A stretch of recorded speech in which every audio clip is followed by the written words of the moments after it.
what? What's straight?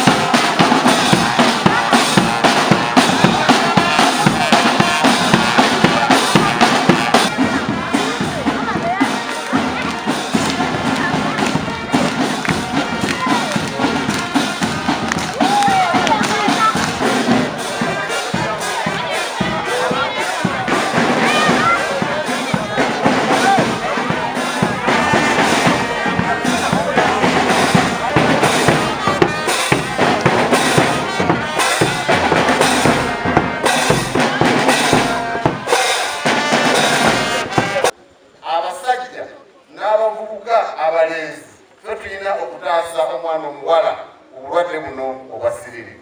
Obuvunaanyizibwa bwaffe okukakasa nti tugoba akawuka kano akamukenenya by 2030. Olwekyo mbakubiriza nti ffenna tufuuke basaale mu kulwanyisa obulwadde buno obwasiriri. Ssaabasajja Kabaka awangaale ne Nnabagereka agerekere Obuganda.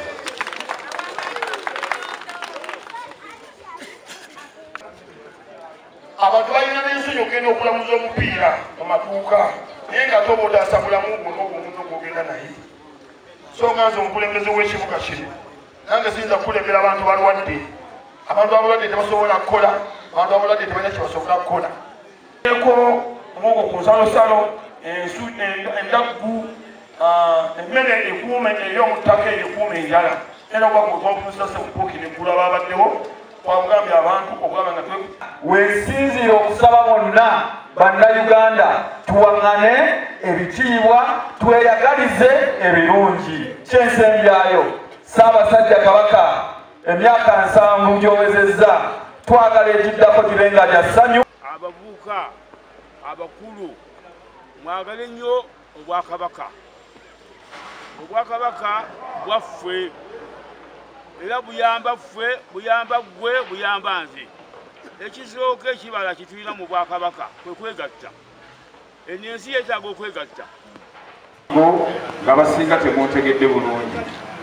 Erinnya nze Ssaalongo Kawoya Jude nga ndi mukungu wa Ssaabasajja era nga nze ntwala ekitongole. Twebaza Katonda olwa byonna Ssaabasajja Kabaka Katonda byamukozesezza era nga Hajji Kalibbala ng'omukulu w'eggombolola eno abyongeddeko. Okusooka kwe kutugatta.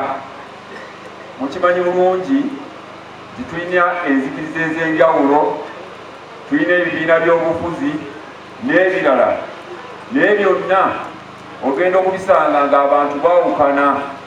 Naye ku lw'Obwakabaka bwa Buganda twebaza Katonda nti tubadde tuteekattidde ku mulamwa ogwo nga tuli omuntu omu. Twebaza Katonda nti tulina gavumenti bbiri. Gavumenti eya wakati ekulemberwa Pulezidenti Yoweri Kaguta Museveni, ate ne tubeera ne gavumenti y'Obwakabaka bwa Buganda. Naye twesanze nga gavumenti ezo zombiriri okusooka abantu bawuliriza nnyo gavumenti y'Obwakabaka bwa Buganda. Era kyetuba twebaza Ssaabasajja Kabaka obutakotogera ng'abantu be bakulembera obudde bwonna wakati mu buzibu avaayo n'eddoboozi erituyamba eritwala mu maaso.